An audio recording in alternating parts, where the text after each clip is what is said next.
ایک صاحب نے سوال کیا کیا حضور علیہ الصلوۃ والسلام نے کبھی ہوائی جہاز میں سفر کیا ہے؟ کیا آپ نے کار میں سواری کی؟ کیا آپ نے کبھی اپنے گھر کے دروازوں پر قیمتی پردے لٹکائے؟ کیا آپ نے عیش و عشرت کی زندگی گزاری؟ ہم یا ہمارے علماء آج یہ سب کر رہے ہیں، کیا یہ بدعت نہیں ہے؟ آج کے علماء اونٹ پر سفر کریں، گھوڑے پر سفر کریں، گھروں میں سے زندگی گزاریں، کوئی اچھا کام جس میں کوئی شرک نہ ہو اس کو بدعت کہہ کر روک دیتے ہیں۔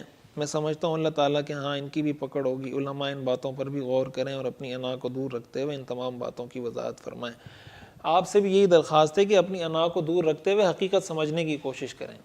اس زمانے میں تو یوٹیوب کے ذریعے مسائل بھی نہیں پوچھے جاتے تھے، سوال بھی نہیں پوچھے جاتے تھے۔ بات یہ ہے بدعت اس چیز کو کہا جاتا ہے جس کو دین کا حصہ سمجھ کے کیا جائے۔ ہوائی جہاز پہ کوئی سفر اس نیت سے نہیں کر رہا کہ میں ہوائی جہاز پہ سفر کروں گا تو مجھے ثواب ملے گا اور نہیں کروں گا تو گناہ ملے گا، یا میں گاڑی میں سواری کروں گا تو مجھے ثواب ملے گا اور اونٹ پہ کروں گا تو معاذ اللہ گناہ ملے گا، یا میں پردے لٹکاؤں گا تو میں فضیلت والا ہوں، جو پردے نہیں لٹکائے گا وہ۔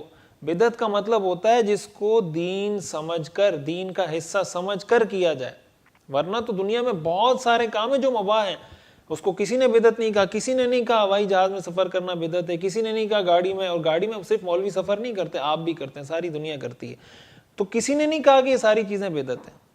ٹھیک ہے، بدعت اس چیز کو کہا جاتا ہے کہ آپ نے اس کو دین کا حصہ بنا دیا اور آپ نے کہا کہ اس پہ یہ فضیلت ہے، اس کا یہ ثواب ہے، اور کریں گے تو ثواب ملے گا، نہیں کریں گے تو گناہ ملے گا، یا آپ اپنی طرف سے کسی چیز کی کوئی فضیلت بتانا شروع کر دیتے ہیں۔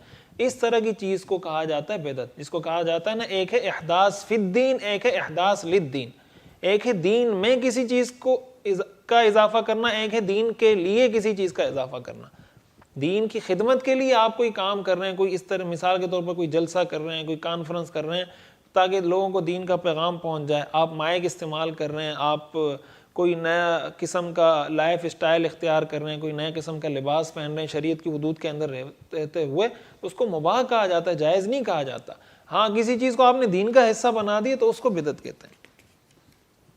اور اگر سوال یہ پیدا ہوتا ہے کہ اگر بدعت کچھ ہے ہی نہیں تو حضور علیہ الصلوۃ والسلام نے یہ کس لیے فرمایا تھا کل محدثۃ بدعہ وکل بدعۃ ضلالہ وکل ضلالۃ فی النار، کہ دین میں ایجاد کی ہوئی ہر چیز بدعت ہے اور ہر بدعت گمراہی ہے اور ہر گمراہی جہنم میں لے جانے والی ہے۔ سوال یہ پیدا ہوتا ہے کہ وہ آخر وہ بدعت کی کیا تعریف ہے، حضور علیہ الصلوۃ والسلام کی اس حدیث کا کیا مطلب ہے؟ کوئی چیز تو ہوگی جس کو بدعت کہا جائے گا، تو اس لیے یہ کہہ دینا کہ دنیا میں کوئی بدعت کا وجود ہی نہیں ہے یا کسی چیز کو بدعت کہا ہی نہیں جا سکتا، یہ بات سراسر غلط ہے اور بالکل ٹھیک نہیں ہے ایسا کہنا۔